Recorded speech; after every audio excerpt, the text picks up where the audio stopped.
प्रत्येक समुत्पाद के जनक तथागत बुद्ध की समग्र क्रांति को नमन करते हुए विश्व के प्रथम संविधान निर्माता विनय पिटक के जनक अरहत उपालि को उनकी अनुशासन और न्याय प्रणाली को नमन करते हुए इस देश में तीसरी बौद्ध संगीत के जनक देवानाम प्रिय सम्राट अशोक को नमन करते हुए और पाखंड को खंड खंड करने वाले संत सम्राट कबीर साहब, संत रविदास साहब को नमन करते हुए और आधुनिक धर्म के प्रवर्तक बोधिसत्व बाबा साहब डॉक्टर को नमन करते हुए शिक्षा के जनक ज्योतिबा फूले, राष्ट्रमाता सावित्रीबाई फूले और भारतीय आंदोलन के जनक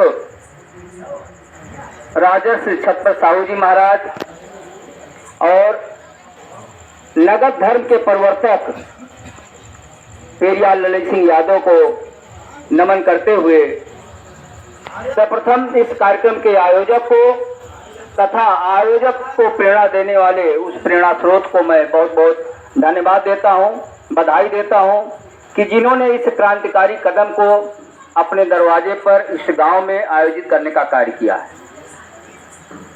साथियों, तथागत बुद्ध ने दुनिया में सबसे पहले यह बात बताने का कार्य किया कि प्रत्येक कार्य का कारण होता है, बिना कारण के कोई कार्य नहीं होता है। आज दुनिया में जितनी घटनाएं हैं सभी घटनाओं के पीछे कारण है और उन्होंने कहा था कि मानव को सबसे पहले यही जानना चाहिए, दुनिया में कोई ऐसा मानव नहीं है जो दुखी नहीं है। अगर वो दुखी है तो उसके दुख का कारण है और अगर कारण है तो उसका निवारण है और निवारण है तो उसका उपाय है और उपाय क्या है, वो 8 अंगों वाला है। इस बात को 528 ईसा पूर्व आषाढ़ पूर्णिमा सारनाथ में पंचबज्ञीय भिक्षुओं को दीक्षा देते हुए तथागत बुद्ध ने कही थी। आज समाज जो है गुरु की परिभाषा भूल गया है। गुरु कौन होता है? गुरु के बारे में कहा गया है कि गु का मतलब अंधेरा, रू का मतलब प्रकाश, अंधेरे से प्रकाश की ओर ले जाने वाला गुरु कहलाता है। अज्ञानता से ज्ञान की ओर ले जाने वाला गुरु कहलाता है। ऐसे ज्ञान के भंडार, करुणा के सागर तथागत बुद्ध ने दुनिया को क्षमता, करुणा, प्रज्ञा, प्यार का संदेश दिया और उन्होंने एक संदेश और दिया कि जीवन मरण सत्य है, सत्य बोलो मुक्त है। व्यक्ति डरता क्यों है? उसके डर के कारण क्या है? क्योंकि वो ये नहीं जानता है कि जीवन मरण सत्य है। जिस दिन वो ये जान जाएगा कि जो पैदा हुआ है निश्चित रूप से उसे एक दिन मरना है, जिस दिन उसको इस बात का ज्ञान हो जाएगा उसके मन से दुख निकल जाएगा। लेकिन व्यक्ति ये नहीं जानता है, वो जानता है कि जीवन जो है एक अदृश्य शक्ति ने दिया है जिसे भगवान कहते हैं और भगवान जब तक चाहेंगे तब तक हम जीवित रहेंगे। तथागत बुद्ध ने कहा ऐसा नहीं है। मानव के ही नहीं दुनिया के सभी प्राणियों के जन्म का कारण है। 4 यौगिक हैं। जब चारों यौगिक समान रूप से मिलते हैं तो जीव का जन्म होता है। वो 4 यौगिक कौन है? अज्ञानी लोग कहते हैं तत्व। वो तत्व नहीं है, वो यौगिक हैं। चित्त, जल, पावक और समीरा, ये 4 यौगिक हैं। जब चारों यौगिक समान रूप से मिलते हैं तो जीव का जन्म होता है और जब उन चारों यौगिकों में असमानता हो जाती है, कोई भी यौगिक कम या ज्यादा हो जाता है तो जीव बीमार हो जाता है। और उन चारों यौगिकों में एक भी यौगिक बिखर जाता है या नष्ट हो जाता है तो उस जीव का जो है अंत हो जाता है। यह जीवन मरण का सिद्धांत है। इसको तथागत बुद्ध ने बताने का कार्य किया। जिस दिन इस सिद्धांत को हमारे देश के आम लोग जान जाएंगे उस दिन उनके मन से भय खत्म हो जाएगा, शोक खत्म हो जाएगा, दुख खत्म हो जाएगा। भय मुक्त समाज बनाने के लिए, दुख मुक्त समाज बनाने के लिए, शोक मुक्त समाज बनाने के लिए तथागत बुद्ध ने जो है ये धम्म देशना दिया। और एक उपासक ने पूछा तथागत बुद्ध से कि आपकी बातें बहुत अच्छी हैं लेकिन इतनी लंबी बातें याद नहीं रहती हैं। हे महामानव, कृपा करके इसे 2 लाइनों में बता दीजिए। तब तथागत बुद्ध ने कहा कि शब्द पापस अकरणम कुशल सुख संपदा सचित प्रयोदपनम एतम बुद्धान शासनम। अर्थात सभी पाप कर्मों को न करना, कुशल कर्मों का संपादन करना, अपने चित्त और मन को निर्मल बनाए रखना, यही बुद्धों का आदेश है, यही बौद्ध धर्म है। जब ये चीज हम जान जाते हैं तो हमारे मन से जो है ये बातें जो है दूर हो जाती है कि हाँ बुद्ध का धर्म है क्या। तथागत बुद्ध ने कहा कि दुनिया में जितने भी देवी देवता और भगवान पैदा हुए हैं उनको पैदा करने वाली माँ है। जब सभी देवी देवताओं को, भगवान को पैदा करने का काम नारी ने किया है, माँ ने किया है, तो पैदा करने वाली कैसे नीच हो सकती है और पैदा होने वाला कैसे ऊंच हो सकता है। इसलिए उन्होंने कहा कि मानव मानव एक समान, बुद्ध धर्म की यह पहचान, क्षमता करुणा प्रज्ञा प्यार मानवता का ये आधार। आगे बढ़ते हैं संत कबीर साहब। संत कबीर साहब के गुरु ने एक बार पितरपक्ष के महीने में उनसे कहा कि कबीर साहब दूध ले आइए, मैं अपने पुरखों को खीर खिलाना चाहता हूँ। कबीर साहब दूध लेने गए तो बनारस में एक जगह गए तो वहां पर एक गाय लेटी हुई थी। थोड़ी सी घास लेकर उस गाय के पास बैठ गए। उनके गुरु ने देखा दोपहर हो गया, कबीर साहब नहीं लौटे और उनके पास गए। देखा कबीर साहब गाय के पास बैठे हुए हैं तो वो कहा कबीर साहब आप दूध लेकर नहीं आए। कबीर साहब ने कहा ये गाय घास नहीं खा रही है और जब तक घास नहीं खाएगी तब तक दूध नहीं देगी, इसलिए मैं बैठा हूँ। उनके गुरु ने देखा, कहा कबीर साहब ये गाय तो मरी हुई है। कबीर साहब ने कहा तो क्या हुआ, अगर मरी हुई है तो भी घास तो खा ही सकती है, दूध तो दे ही सकती है, भले मर गई है। कहीं नरे बौरहे, मरी हुई गाय घास नहीं खा सकती है, ना ये दूध दे सकती है। कबीर साहब ने कहा यही समझाने के लिए मैं यहाँ बैठा हूँ कि अगर मरी हुई गाय घास नहीं खा सकती है तो तुम्हारे मरे हुए पुरखे खीर कैसे खा सकते हैं। तो उनके गुरु ने कहा यह बात आप वहीं बता देते। कबीर साहब ने कहा आपके समझ में नहीं आता। तो इस तरीके से कबीर साहब का जीवन, संत रविदास का जीवन केवल मानवता के कल्याण के लिए, सभी जीवों के कल्याण के लिए था। और आगे बढ़ते हैं, बाबा साहब का जो व्यक्तित्व और कृतित्व था वो इस लायक नहीं था कि वो कभी उच्च शिक्षा प्राप्त कर सकते थे। और अगर उच्च शिक्षा नहीं प्राप्त कर सकते थे तो संविधान बनाना तो बहुत दूर की बात है। धन्य है सयाजीराव गायकवाड़ जिन्होंने सबसे पहले उनको स्कॉलरशिप देने का काम किया और 10 साल के लिए उनसे एक इकरारनामा लिखाया कि आप जो है शिक्षा ग्रहण करने के पश्चात हमारे राज्य में सबसे पहले नौकरी करने का कार्य करेंगे।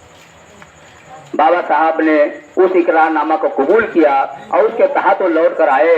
और जब बड़ौदा नरेश के यहाँ उन्होंने जो है शिक्षा, वो क्या कहते हैं, जो सुरक्षा सचिव होते हैं, डिफेंस सेक्रेटरी के पद पर उन्होंने कार्यभार ग्रहण किया।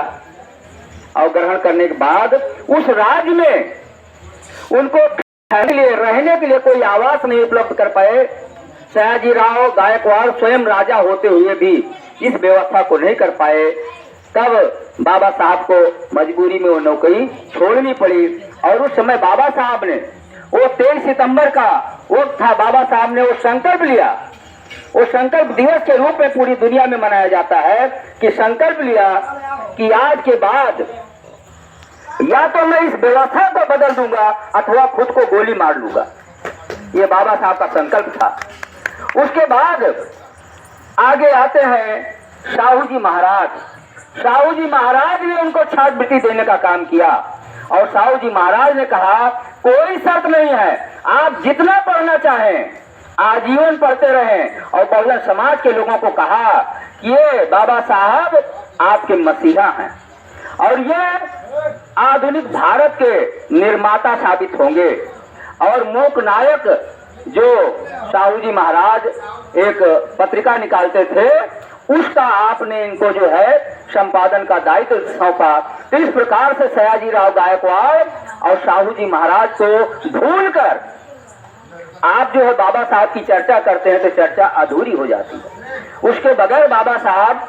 और तीसरा जो बाबा साहब के जीवन में जो सबसे बड़ा काम हुआ है, बाबा साहब की महानता के पीछे उनकी डिग्री नहीं है। जो लोग डिग्रियों को जो है कहते हैं कि 32 डिग्रियों के नाते बाबा साहब महान है, वो डिग्री बाबा साहब के पास आई जो किसी विश्वविद्यालय ने नहीं दिया।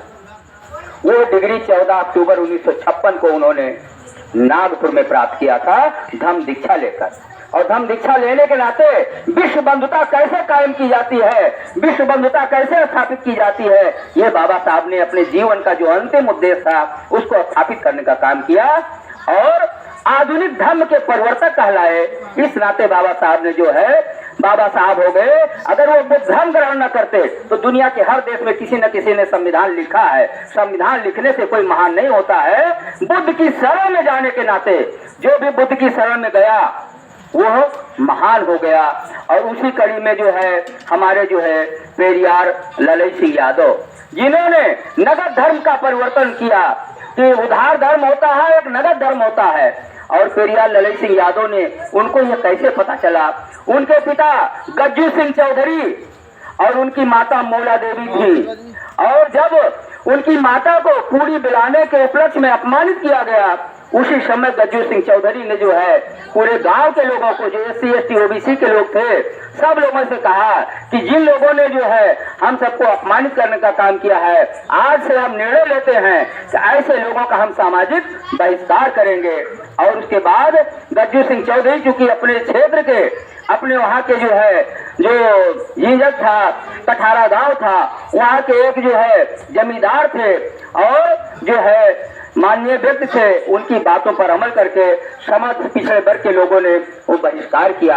और बहिष्कार करने के बाद फिर जो है ललई सिंह यादव को जब मालूम हुआ तो ललई सिंह यादव ने भी जो है पेरियार रामास्वामी नायकर के ये 2 रीडिंग ऑफ रामायणा को पढ़ने का कार्य किया और पढ़कर देखा कि 2 रीडिंग ऑफ रामायणा में क्या लिखा है। उसके आधार पर उनसे परमिशन लेकर पेरियार ललई सिंह यादव ने सच्ची रामायण और बहुत सारी किताबों को लिखा। और उसमें उन्होंने उधार धर्म और नगद धर्म की परिभाषा बताई कि उधार धर्म क्या होता है, नगद धर्म क्या होता है। उन्होंने कहा इस जन्म में दीजिए और अगले में लीजिए, इसको उधार धर्म कहा जाता है। और एक हाथ से दीजिए दूसरे हाथ से लीजिए, ये नगद धर्म कहलाता है। तो नगद धर्म बुद्ध धर्म के रूप में जाना पहचाना जाता है। और वो धर्म जिसमें हम नीच माने जाते हैं, अछूत माने जाते हैं, कुत्ते और बिल्ली से भी बदतर समझे जाते हैं, वो धर्म उधार धर्म है। इसलिए हमको उधार धर्म से मुक्त होने का संकल्प लेना चाहिए। ऐसे थे पेरियार ललई सिंह यादव। तो साथियों जो है समय को देखते हुए जो है ज्यादा बातें न बताते हुए मैं अंत में जो है विनयधर अरहत उपाली के उस कोटेशन को करते हुए मैं अपनी बाणी को विराम दूंगा कि जिसमें विनयधर अरहत उपाली ने कहा था शिक्षा वो अग्नि है, शिक्षा वो अग्नि है जो गुलामी के कफन को दफन कर देती है। अगर आपके अंदर शिक्षा नहीं है तो आपके अंदर जो है वो अग्नि वो ऊर्जा नहीं पैदा हो सकती है जो अच्छाई और बुराई को और गुलामी का एहसास कर सकें। इसलिए अंधेरे को कोसो मत, अंधेरा मन से दूर भगाओ, अज्ञान अंधेरा पास न फटके, ज्ञान के दीपक खुद बन जाओ। अत दीपो भव, अत दीपो भव। नमो बुद्धाय, जय विज्ञान, जय संविधान, नमो भीमाय, नमो पेरियार ललई सिंह। बहुत बहुत साधुवाद सर, बहुत ही विस्तार से आपने जो है बहुत ही नगद धर्म और उदार धर्म की जो है परिभाषा आपने परिभाषित किया।